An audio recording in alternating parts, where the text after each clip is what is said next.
સવારથી ચર્ચામાં રહ્યા વડોદરાના સાંસદ રંજનબેન ભટ્ટ, કારણ કે રંજનબેન ભટ્ટે વડોદરાથી લોકસભા ચૂંટણી લડવાની ના પાડી, જેની પાછળ કેટલાક વિવાદો છે। એ પછી પોસ્ટર વિવાદ હોય કે તેમની પર લાગેલા આરોપ હોય, ત્યારે રંજનબેન ભટ્ટે જ્યારે ઉમેદવારી પાછી ખેંચી તેને લઈને કેટલાક નેતાઓની પ્રતિક્રિયા આવી, જે પ્રતિક્રિયામાં ભારોભાર રોષ ઠલવાઈ રહ્યો હતો। ત્યારે વધુ એક નેતાએ રંજન ભટ્ટ ઉપર ભડાશ કાઢી છે અને ભડાશ કાઢતા તેમણે શું કહ્યું તે જાણીશું આ વિડીયોમાં। નમસ્કાર, હું હિરલ પરમાર અને આપ જોઈ રહ્યા છો નિર્ભય ન્યૂઝ।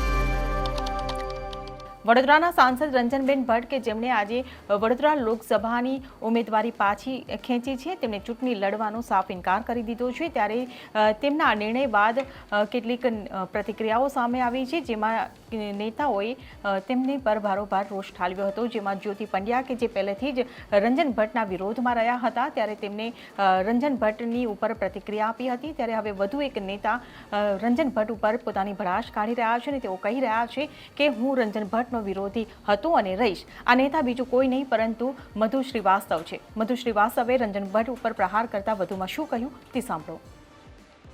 રાજકારણમાં આવ્યા હું ત્યારે હું અપક્ષ લડ્યો કોર્પોરેશનમાં, ત્યારે ભાજપ હારી ગઈ।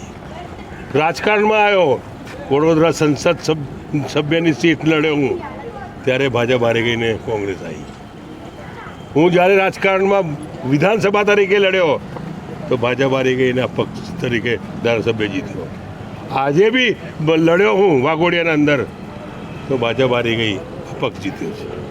આ પોઈન્ટ જોવા જેવો છે। આ બજરંગબલીના આશીર્વાદ મધુ શ્રીવાસ્તવને છે। જ્યાં જ્યાં ગયો છું ત્યાં ત્યાં વિજય થયો છે અને વિજય કરતો જ આવ્યો છે। અપક્ષ ઉમેદવાર હતા, તેમને રાજીનામું આપ્યું, હવે તે બીજેપીમાંથી લડે છે। શું મધુભાઈ આ વખતે કોંગ્રેસમાંથી કે કોંગ્રેસમાંથી લડશે કે અપક્ષમાંથી લડશે? अरे हिंदुस्तान आज़ाद है यार, अब तो मैं बीजेपी से आज़ाद हो गया हूँ। अब तो जिसमें से लड़ना लड़ सकता हूँ, जो भी पार्टी से लड़ना। आम पार्टी है, जनता दल यू है, कांग्रेस है, फिर भाजपा तो है ना। मैं अगाऊ आपने कही चुक्यो છું કે સંસદ સભ્ય અને વડોદરા જિલ્લા સંગઠન ભાજપના થી નારાજ છું ને વિરોધ કર્યો। મેં વિરોધ એના માટે કર્યો કે સંસદના ઉમેદવાર ફેર એને રિપીટ કરે તો એના સામે મારે વિરોધમાં ચાલવાનું।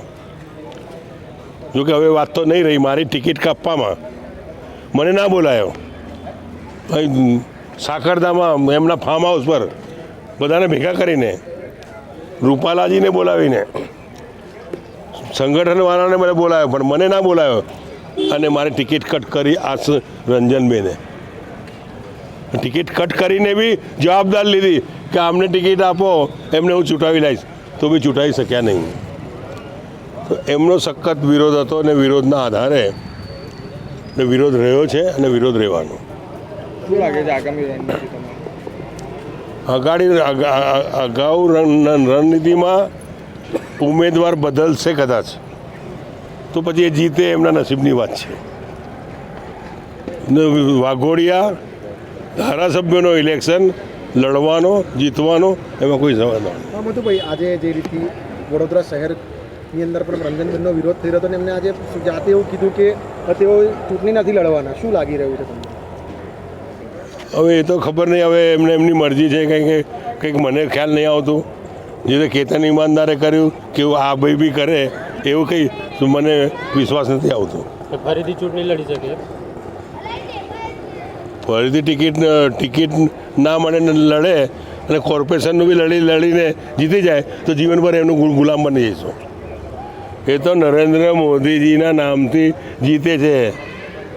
જે દાડે નરેન્દ્ર મોદી નહીં હોય ને ત્યારે બધાને હિન્દુસ્તાનના અને ગુજરાતના લોકોને ખબર પડી જશે કે ભાઈ નરેન્દ્ર મોદીના લીધે બધા વોટ આપે છે। જ્યારે નરેન્દ્ર મોદીએ કોંગ્રેસનું સમીકરણ ચાલુ કરી દીધું છે, યા નીચેના લોકોએ કોંગ્રેસનું સમીકરણ ચાલુ કર્યું અને કોંગ્રેસને લઈને ટિકિટો આપીને મિનિસ્ટરી આપે છે। કાલ લૂંટીને આ ભારતીય જનતા પાર્ટીના અંદર આવો વાવાઝોડો ફૂંકાશે ને ત્યારે ભારતીય જનતા પાર્ટી 0 થઈ જશે અને કોંગ્રેસ પાછી આવશે।